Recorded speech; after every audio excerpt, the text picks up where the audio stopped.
experiment will succeed.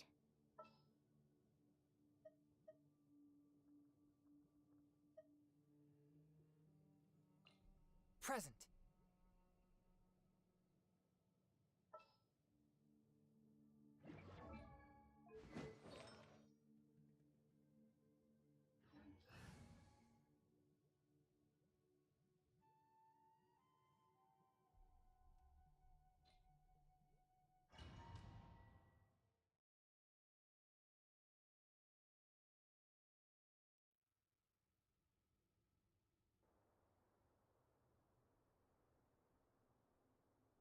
It's full of life here.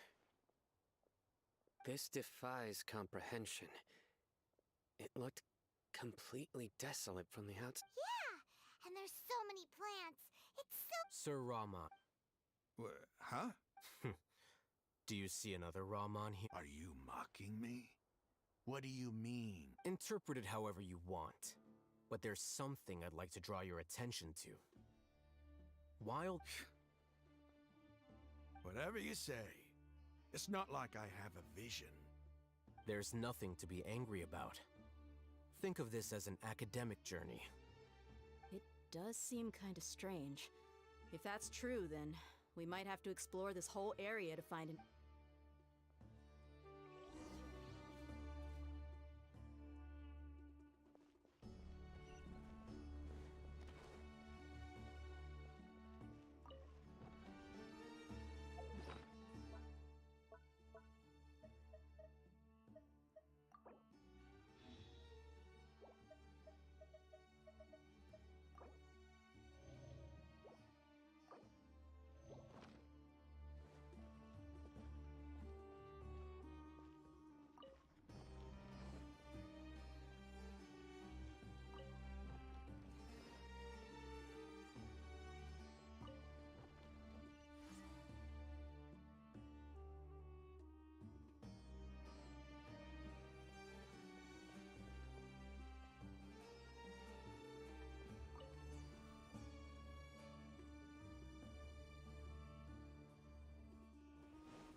Illusion Swift and merciful. Swirl, Mark II!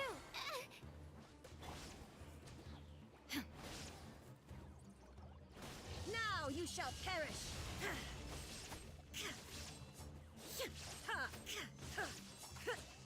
Animo test 6308.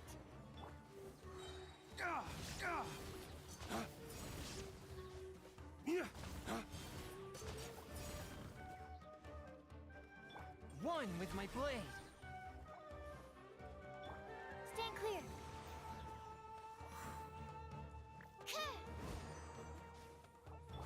Spirit blade. Attack! Flames! Purge!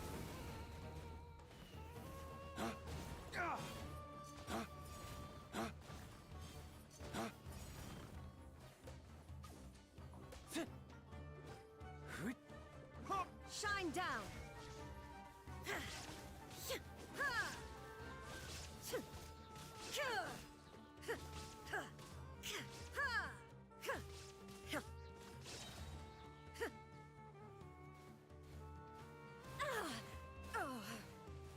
Illusion shattered!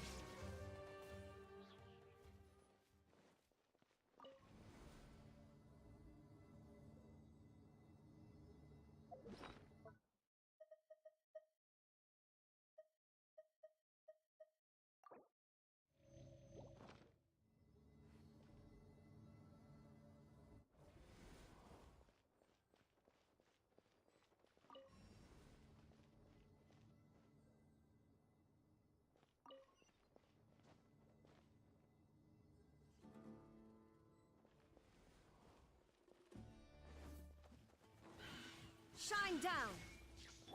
Flames, purge! Enhanced Animo Module 75. Fourth, my blade.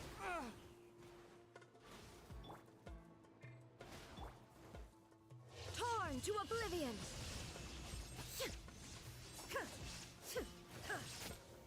From whence you came.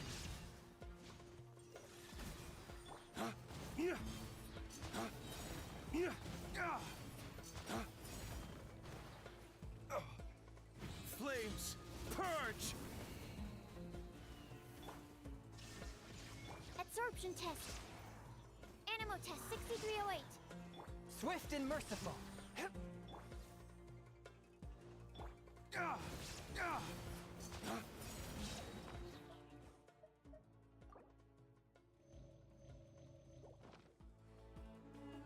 Lay waste to the wicked! Spirit blade. Attack. Swirl, Mark II. There is no escape!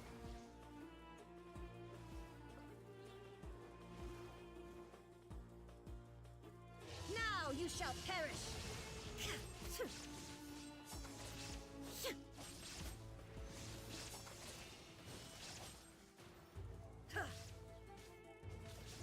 Shine down!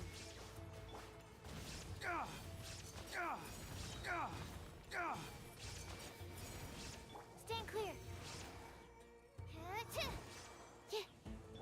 Lay waste to the wicked!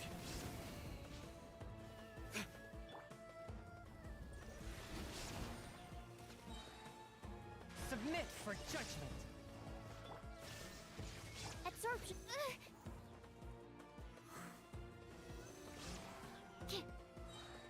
Animo hypostasis emulation.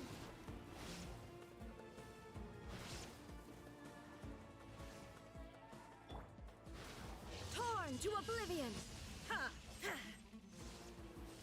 Ha! Illusion shattered! Ha! Ha! Ha!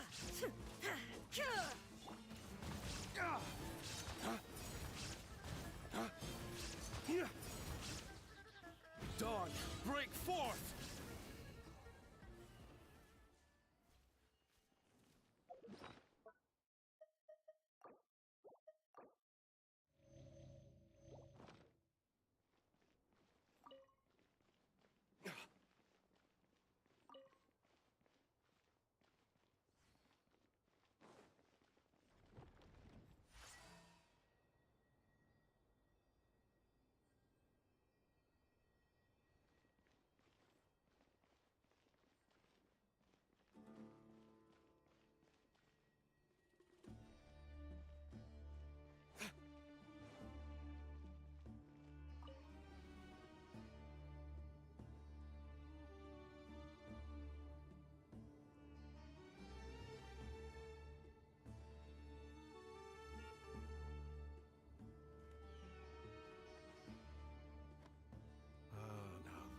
A sight to see.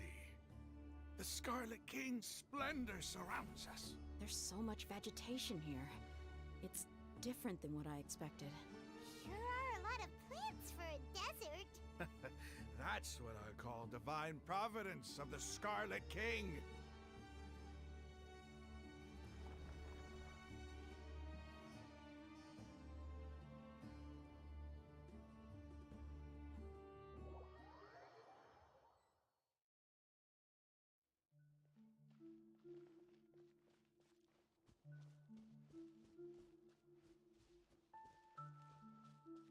It's getting brighter.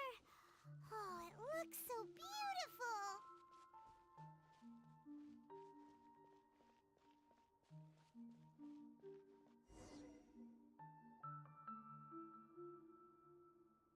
Wait.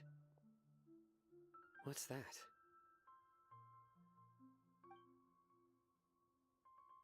A load of flowers. And it looks like there's something among them.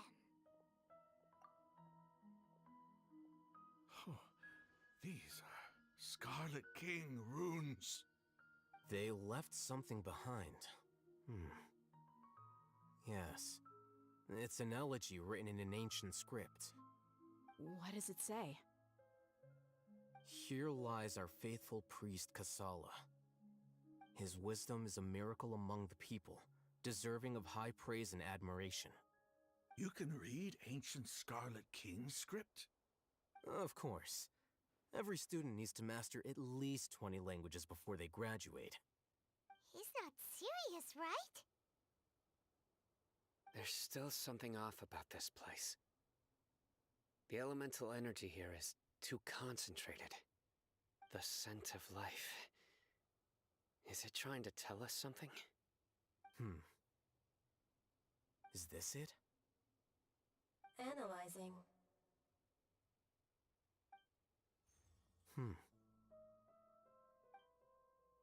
There seems to be a hidden message among these skeletal remains. Excellent. There's a device from the Scarlet King's civilization in this gravesite.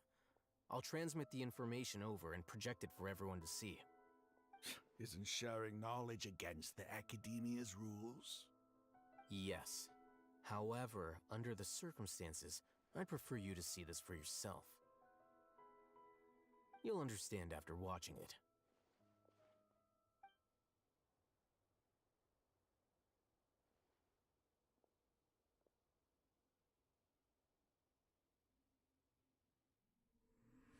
Civilization is born of knowledge, but so too can knowledge be its demise. A disaster caught us unaware. It was knowledge that did not belong to this world. The Scarlet King brought this forbidden knowledge into our world, and it quickly spread like a plague. People's minds were filled with crazed whispers. Dark gray scales spread across their bodies. Even the land was stripped of its vigor. Only a desperate, deathly silence remained. Were it not for greater Lord Rukkhadevata from the forests, the damage would have been irreversible. She summoned the priests to build temples and infused into them the divine power of life. The disaster was miraculously tempered, and the embers of our civilization were preserved in Aru village. Alas, the miracle could not last. As long as forbidden knowledge continued to exist, it would forever blight this world.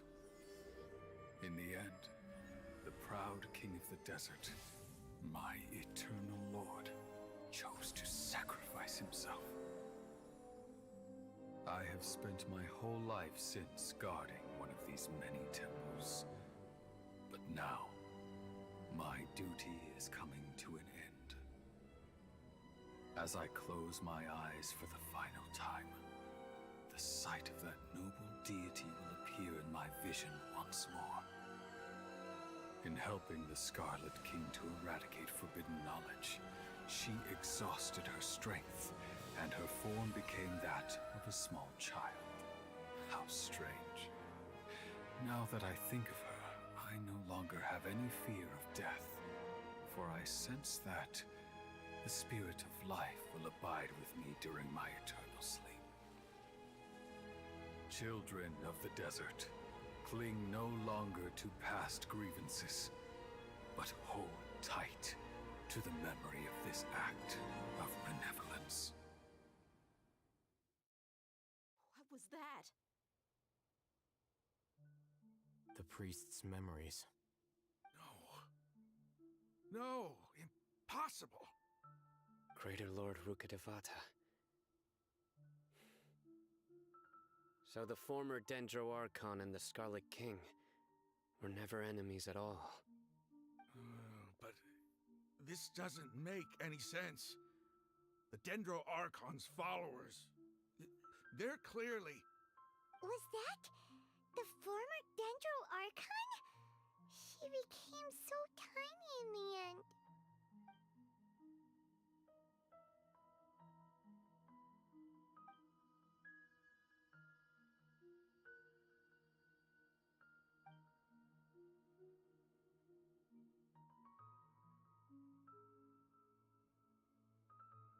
You might be distrustful of the Akasha, but there's no reason for you to doubt the Scarlet King's technology. You've just witnessed his priest's last words. I've never heard about any of this before. The surviving followers of the Scarlet King all gathered in Aru village. Our god did not make mistakes. We refuse to believe any of the rumors. The Scarlet King's death, the all but total annihilation of our civilization, it was all Greater Lord Rukkhadevata's doing. We saw her as nothing more than a traitor, who stabbed us in the back in our moment of crisis. Just like us humans, fighting, feuding, double-crossing each other to survive in the desert. You were blinded by your prejudice.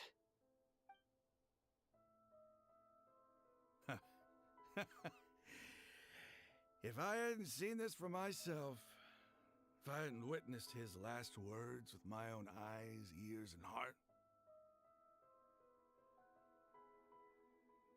how could I ever begin to accept this? The truth is so far from what I've always known.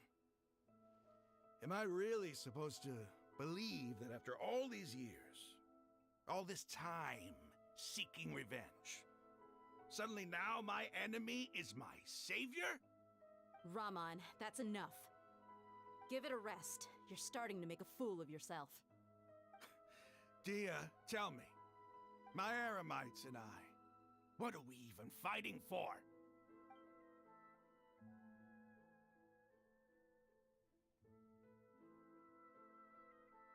Hey, how you doing? I'll live. Thanks. I should probably go. Can't just stay here forever. What's your next move gonna be? Oh, I know what you're going to ask.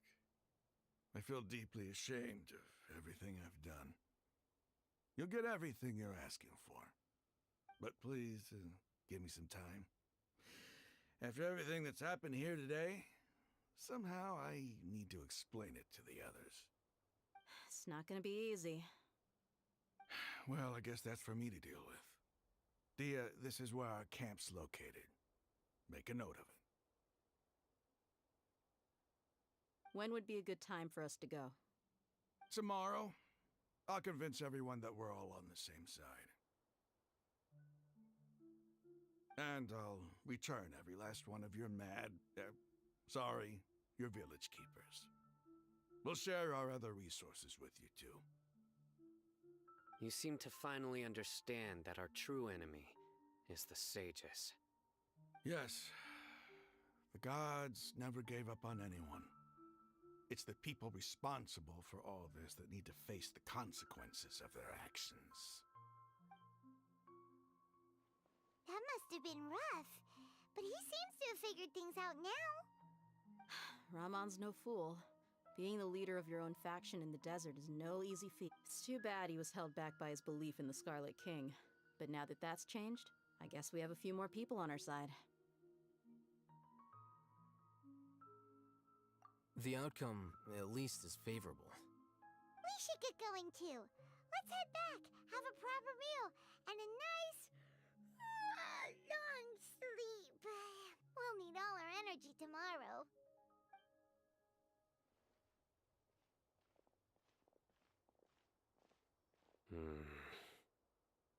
Sino, we're leaving! Stop yelling.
Raman, we're here. Everything's been arranged. Someone will bring the village keepers back to Aru village shortly. I guess all I can say now is thanks for agreeing to help. Ah, don't mention it. I think we can both agree you went to hell and back for it. But we share a common cause now. From here on out, we're allies. Where are the perpetrators? I'll bring you to them. Follow me.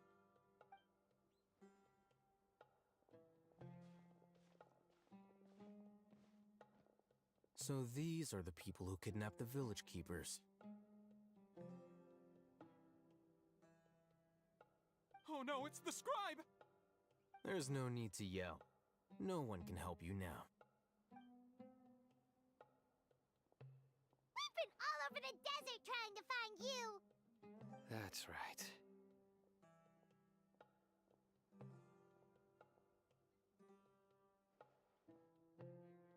General Mahamatra? No, no!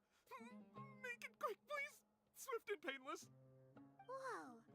The moment they set eyes on Sino, they turned pale like they've seen a ghost! You should have known that I would be coming for you. Wait, we were just following orders! You know what I'm talking about, right? There's no way we could have done all this by ourselves! No, not Sino. He's gonna tear us limb from limb. I could do worse. Please have mercy! Start talking. Otherwise, I'll have to resort to other methods. So, your superiors have kept you quite busy recently. Why? What are they trying to accomplish? They, wanted to extract canned knowledge. Don't play dumb. You know what I'm really asking. They extract divine canned knowledge. Then what? I really don't know how to explain it! Well, you better start talking or you'll be sorry! You don't want to make things any more difficult for yourself, do ya? Be my guest.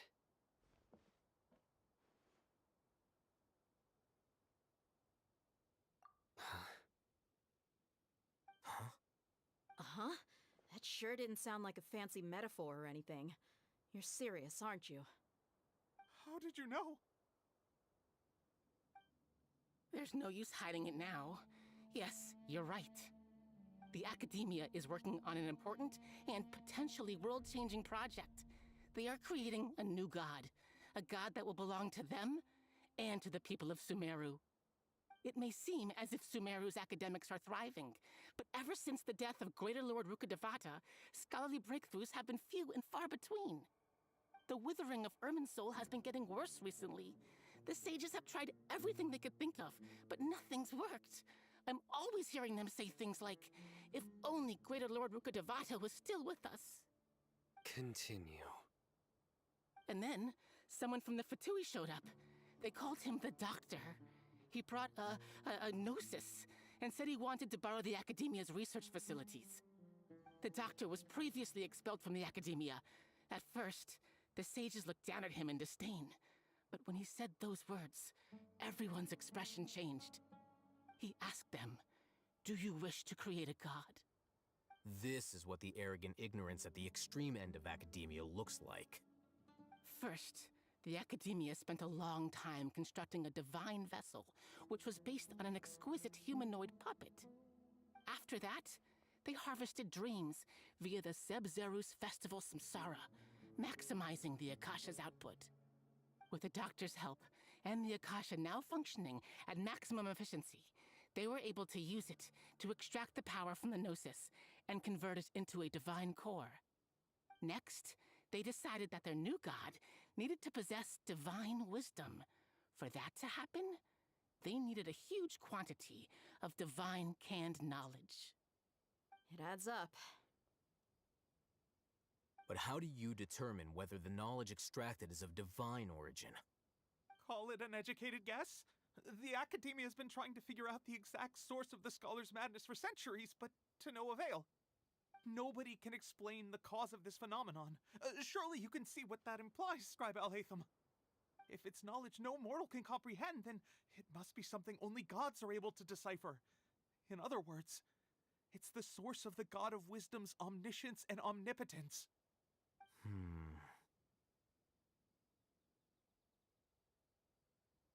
You must have noticed by now. The Academia doesn't care about who their god is. It's the ability to exercise control over knowledge and wisdom that matters. It is as if they are cursed with a desire for omniscience and omnipotence that burns in their blood. Some organisms demonstrate phototaxis, and thus orient their entire lives in respect to sources of light. For the sake, this is but a form of phototaxis. For many scholars, the absence of a god of wisdom means stumbling in the darkness for the duration of their lives. Then what does Lesser Lord Kusanali mean to you? Is she not a true god present in this world? If you already have a new god, why try to create another one?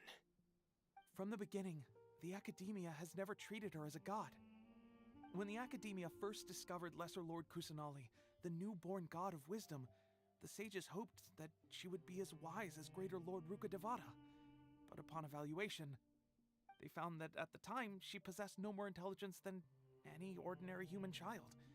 The sages never had a ruder awakening. This forced them to accept that Greater Lord Rukkhadevata had indeed passed away. Not to mention that Lesser Lord Kusanali's Gnosis had been used to power the Akasha this entire time. By herself, she has neither an Archon's raw power, nor the spectacular insight expected of a god of wisdom. Slowly but surely, people began to forget about her existence. So, this is the path the sages have chosen.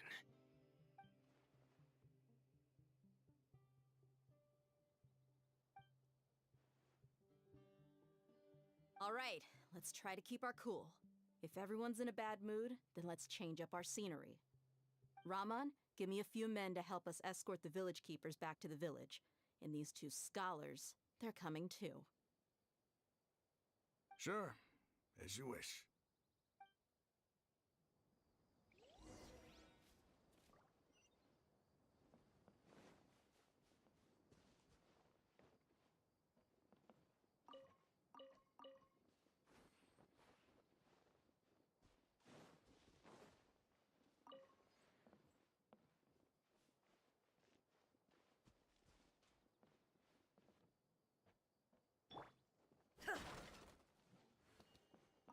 It's all good. Whatever the boss says.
Just what will we come across?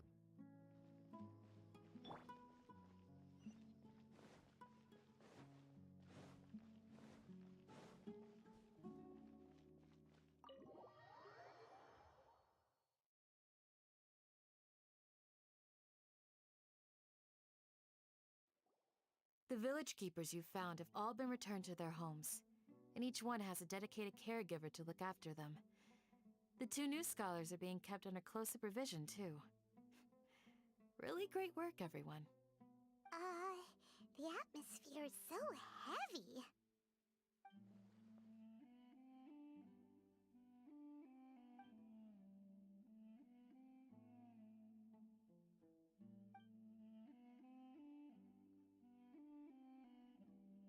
Hey!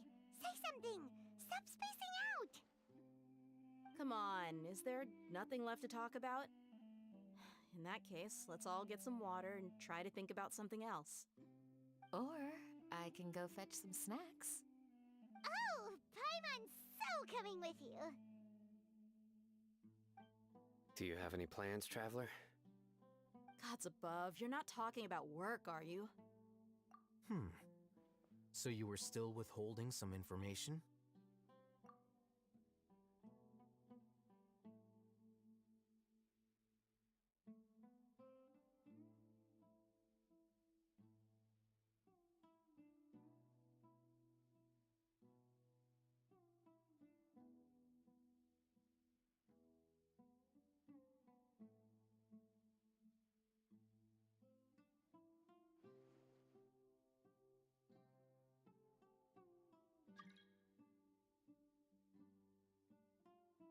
Even though we lived through all of this firsthand, it still feels super surreal to hear you talk about it again. What a whirlwind of a story. I felt like I was holding my breath the whole time. It seems like there'll be more issues to face in the days ahead than I'd anticipated. Still, now's a good time to make our next move. Now that Ramon's joined us, we'll be an even stronger team. It's time to make a plan. Indeed. These events are a flagrant transgression of the rules in every sense. We cannot allow it to continue. So, everyone, are we on the same page? crush the sages and rescue our god. That is our ultimate goal. Well, let's brainstorm a little more about what other resources we can draw on. The next time we gather here, we must have a solid plan. Yep, it'll work out for sure.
Traveler, Paimon, it's been a long time.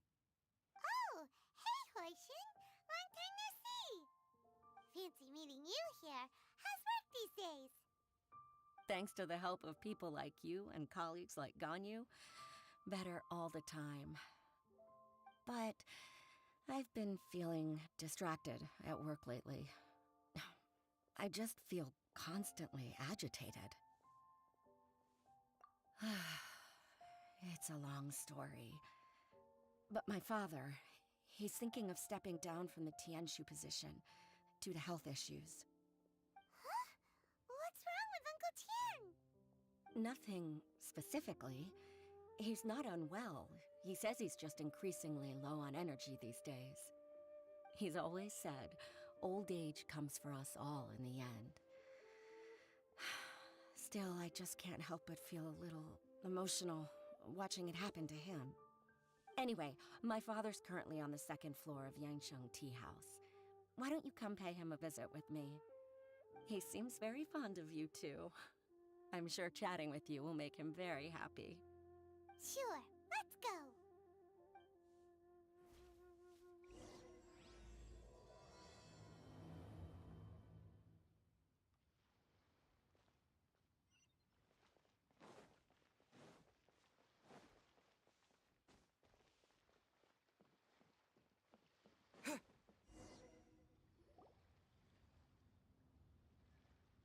Uncle Tian, we're here to chat with you. Oh? What a lovely surprise. Welcome. Hoishin, why don't you go downstairs and get the shopkeeper to make us a fresh pot of tea?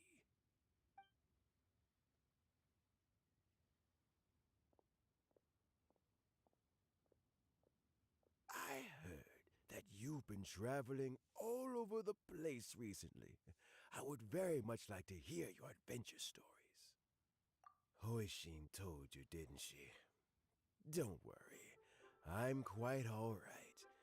It's just the years gradually catching up with me. As I grow older, I'm starting to find that with many things, though the mind is willing, the flesh is weak. Especially recently, I've noticed a rather drastic drop in my energy levels. I am still very much in good standing as the Tianshu today. Nevertheless, I wish to pass on the position before my mental acuity begins to decline beyond redemption. How difficult is it to transfer the Tianshu position? Oh, well, you see, the Tianshu is a rather unique position among the Liyue Qixing. Historically speaking, the Tianshu rarely appears in public. We stay behind the scenes, planning and giving advice, so a public selection process would not be suitable. We also want to keep any prospective Tianshu candidates free from influence by outside forces, so we tend to be as discreet as possible in their assessment and appointment. For these reasons, the incumbent Tianshu typically recommends their candidate of choice, and this is then approved by the other Qixing members. So in other words, you pick someone, and then Lady Keqing, Lady Ningguang, and the other Qixing appoint them? Correct. Unfortunately, due to my health, I won't be able to assess every candidate myself. Not to despair, however, because I found someone exceptionally capable to act on my behalf as assessment officer. In fact, I believe you recently became acquainted with her yourself. Oh? Who is it? I'm heartbroken. I thought it might take you a little longer than this to forget all about me. It's Yelan! Jackpot. Uncle Tian here asked me to assess 3 candidates for him. Fancy joining me? You'll be among the first to get to know the next Tianshu. Might be a good opportunity for you. What do you think? Paimon thinks so too. It can't be a bad thing to be on good terms with a new Qixing, right? Alright then. Though, I gotta say, Uncle Tian, you say you're into behind-the-scenes planning? My work's of the covert variety too. Don't you think I might make a good Tianshu? Huh? Yelan, you want to be the next Tianshu? I'm not opposed to the idea, but I suspect Ningguang wouldn't let you go very easily after how long you've been working together. So, how about this? If your investigation reveals that none of the other candidates are qualified for the position, I'll recommend you for the job. Deal. Well, you guys take your time. Everything's all set for the assessments to go ahead. Meet me on the first floor when you're ready. Until then, have a pleasant conversation. Oh, and no need to pay for your tea. As the new owner of this fine establishment, this runs on the house.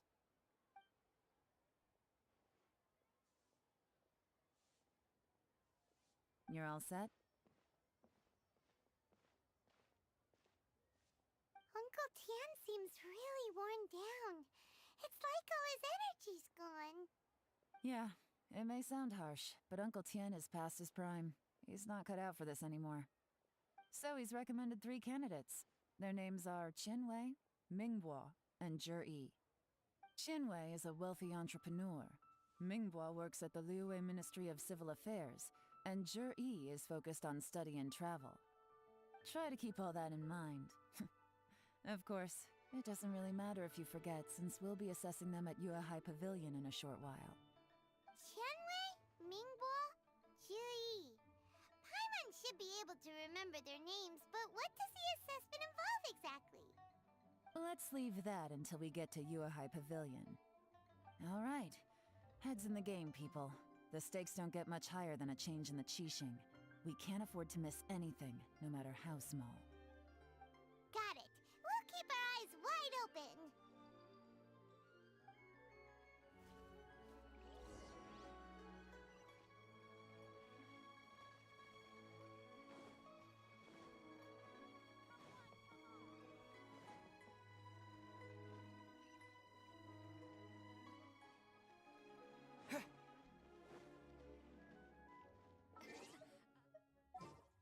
Adventurers Guild.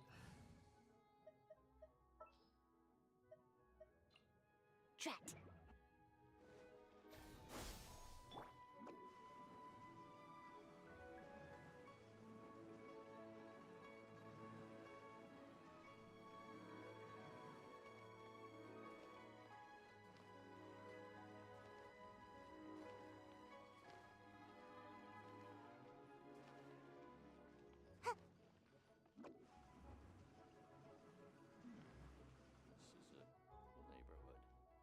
My legs are getting sore. What is wrong with this assessment officer?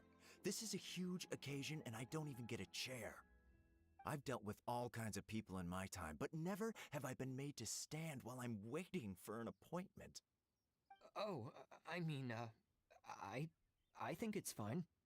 That's called being complacent. If you're happy to just accept the way things are, you'll never be able to change anything in the future. Oh, come on. That's just... Now you're just... being unreasonable. All right, you two. Let's not get into a big argument over this. It's not worth it. Qianwei, that was a bit uncalled for, and Mingbo, cut him some slack. We've all been standing around for a while. It's natural to be getting irritable. Look, how about this? There's no rule saying we're obliged to stand up while we wait, so why don't we borrow some chairs from the guild nearby? Fine. They're not the best quality chairs, to be sure. But under the circumstances, it would be better than nothing. It looks like all 3 candidates have arrived. We'll meet them formally soon. Before that, let me run you through the assessment process.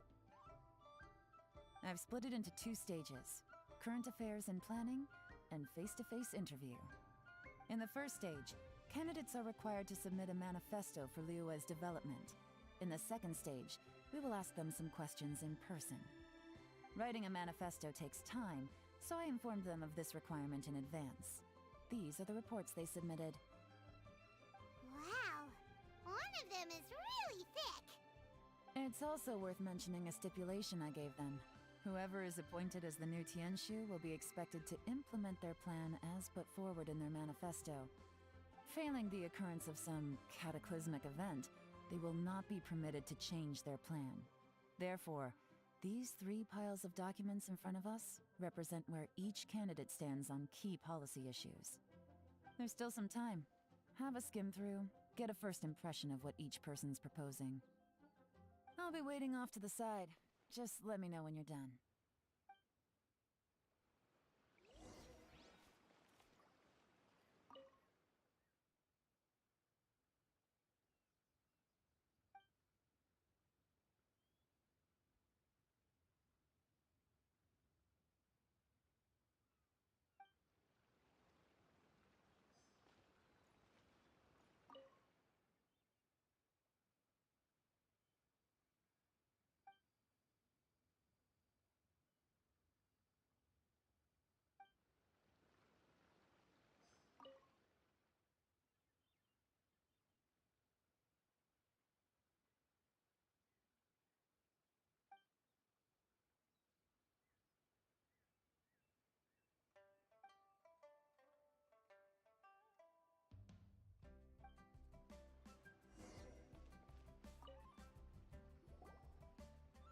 Finished, huh?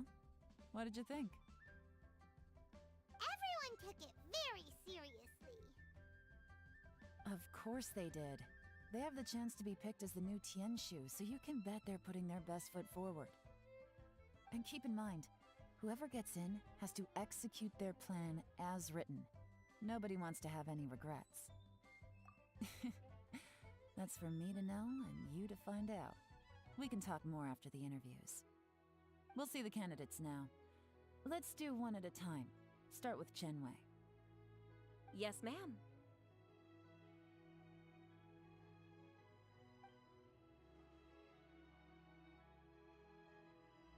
Oh? So you two are the assessment officers, are you? I had assumed that given the great import of this situation, Lady Ningguang would perhaps be assessing us in person. I certainly hadn't imagined I'd be seeing 2 entirely unfamiliar faces. I trust you've read through my manifesto? I'd be more than happy to clarify any details you found difficult to grasp. It was written with an expert audience in mind, after all. Mind your tone, mister! Relax. It wasn't intended as a personal slight against anyone in particular. I was simply stating a fact.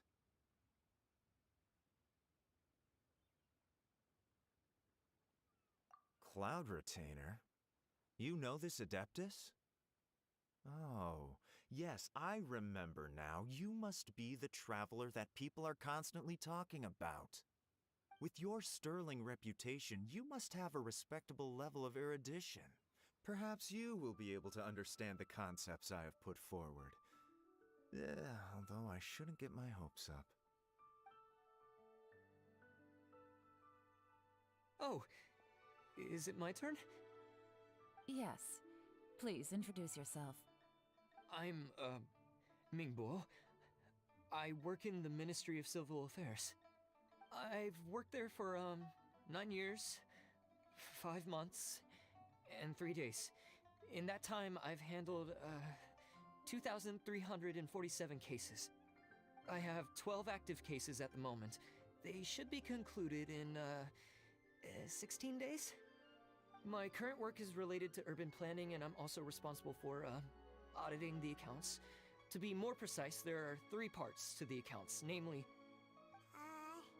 Is it just Paimon, or is he not very good at public speaking? You know what? Let's leave the self-introduction there and move on to some questions. Oh, okay. Sorry.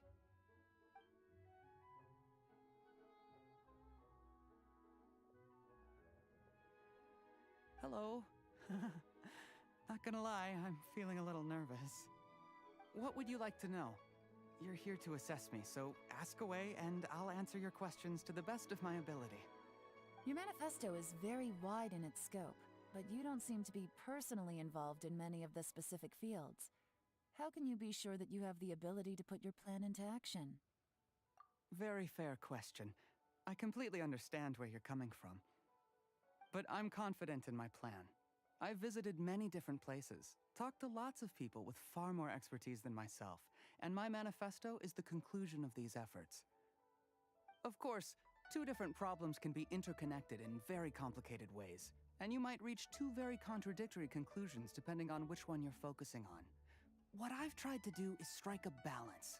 In other words, present an optimal solution to all the problems as a whole. How do you plan to determine whether you are right or wrong about your proposed solution being the optimal one? A great question. Well, I'd start by having my colleagues and the secretaries of the Yuehai Pavilion evaluate any proposals before implementation. Post-implementation, it would all come down to the results. If it turned out that my judgment was to blame for poor results, I would take responsibility. Nice answer. All right, next question.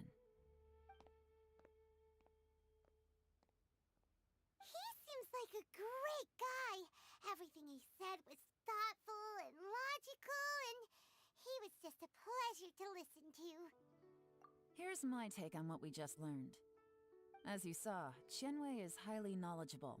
He proposes many excellent ideas in his manifesto which effectively target the big issues. But he is very proud and incredibly stubborn. He doesn't care much about other people's feelings. Mingbo's plan is more thorough and more measured. You can tell he's meticulous in his work, very detail-oriented. But he and Qianwei are otherwise polar opposites. Mingbo is not very articulate and comes across as very timid in conversation. Perfect summary! Paimon couldn't agree more! You're good at this, Yewan. Last but not least, Zhi. His manifesto is full of pertinent details, his methodology is sound, and his proposals cover a broad range of fields, which is quite a rare feat. The depth he goes into in each and every area means it can only be a product of painstaking work. Plus, he is modest and good at dealing with people. But what really interests me is that many of his views happen to coincide with Uncle Tien's. Having someone like Zhi take the position would certainly put Uncle Tien's mind at rest. Great! We'll see. Let's go back and report to Uncle Tien.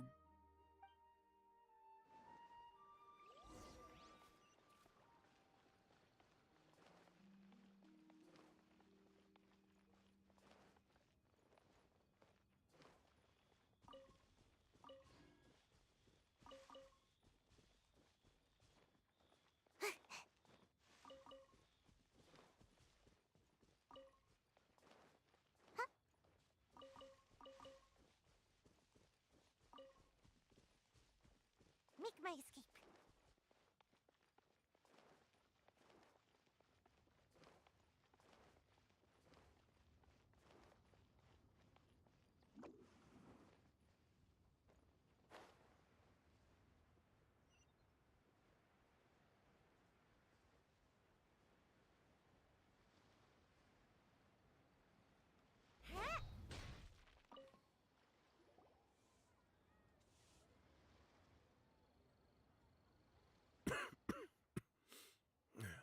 see.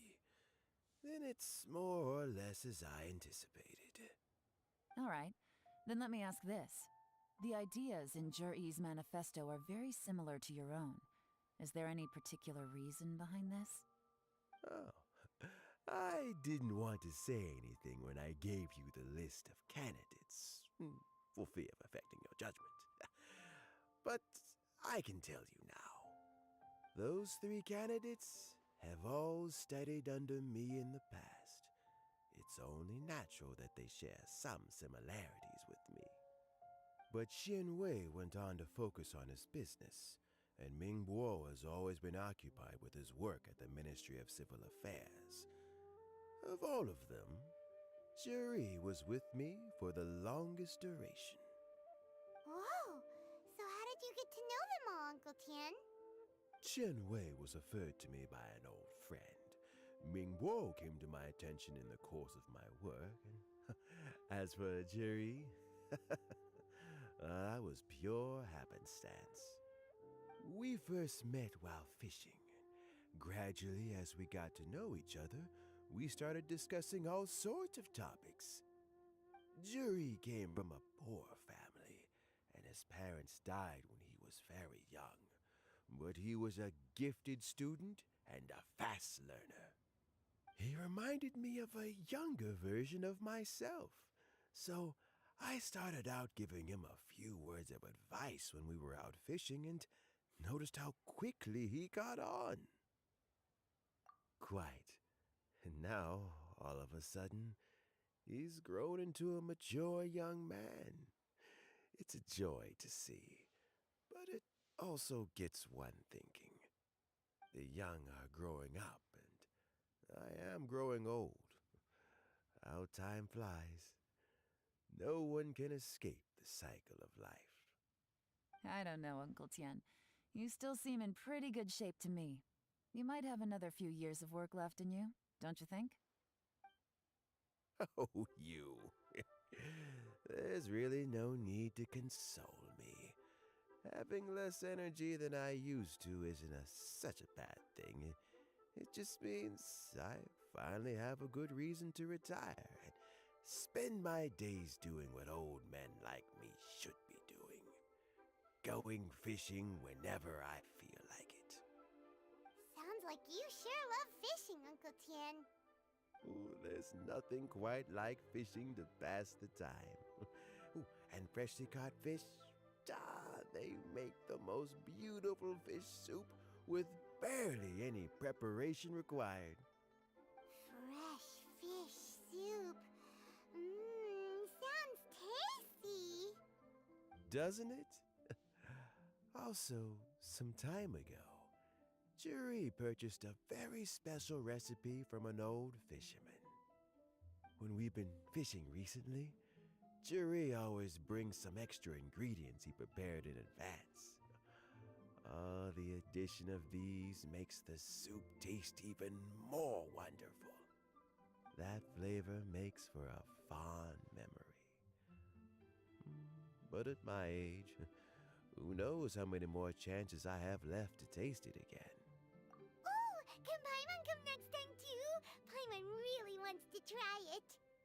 Let's get back to the matter at hand. Uncle Tian, we've reported back. Do you have a verdict? I appointed you as the assessment officer, and I trust your judgment. Had you not asked me why Juri's ideas were so similar to mine, I was not going to mention my history with any of them. This decision must be guided by what is fair and right. Please disregard all other considerations and make your final decision only after a thorough review of each candidate's talents and capabilities. Remember, you must be thorough. Understood. Come on, let's go talk somewhere else. Bye-bye, Uncle Tian. Look after yourself.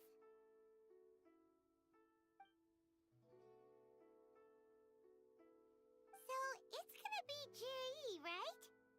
His manifesto was written well, and he's the best speaker. Easy. Let's not rush. There's no time limit for this assessment. Huh? So, are you gonna give them more tests or something? No, nothing like that. The assessment itself is complete. But let me give you a word of advice. Things are not always as they appear. The biggest no-no in intelligence work is to only get information from the person of interest themselves. The truth is almost always hidden beneath many layers of deception. You have to get information through many different channels. For example, Wenyuan, Shanghua. Yes? Lady Yelan, what are your orders? Ugh! Who are they? Where did they come from? Did they scare you? These two are Wenyuan and Shanghua. They work for me. As my trusted assistants, they are always standing guard nearby. They also perform various assignments as required. Shanghua is a business expert who gets his information by trading. Wenyuan relies on word of mouth. And there's also Upei, who's not here right now. That meathead must have been out there on sea surveillance for some time now. Is he all right? I seem to remember that he can't swim. Nothing can take that guy down. Certainly not a little wind and waves. Shanghua, visit all the commerce guilds and look into Qianwei's background. Wenyuan, go to the Ministry of Civil Affairs and look through Mingbo's work files. Yes, ma'am. So what about Juri? Juri, well, obviously as the most promising candidate, we will be investigating him ourselves. Let's go to the docks first. Lots of people passing through there. You can find out all kinds of things. If we're looking for information, why don't we try talking to Bulai, the owner of Wanyu Boutique? He does business at the North Wharf. Maybe he has some news for us. That's actually not a bad idea. Let's go and ask him.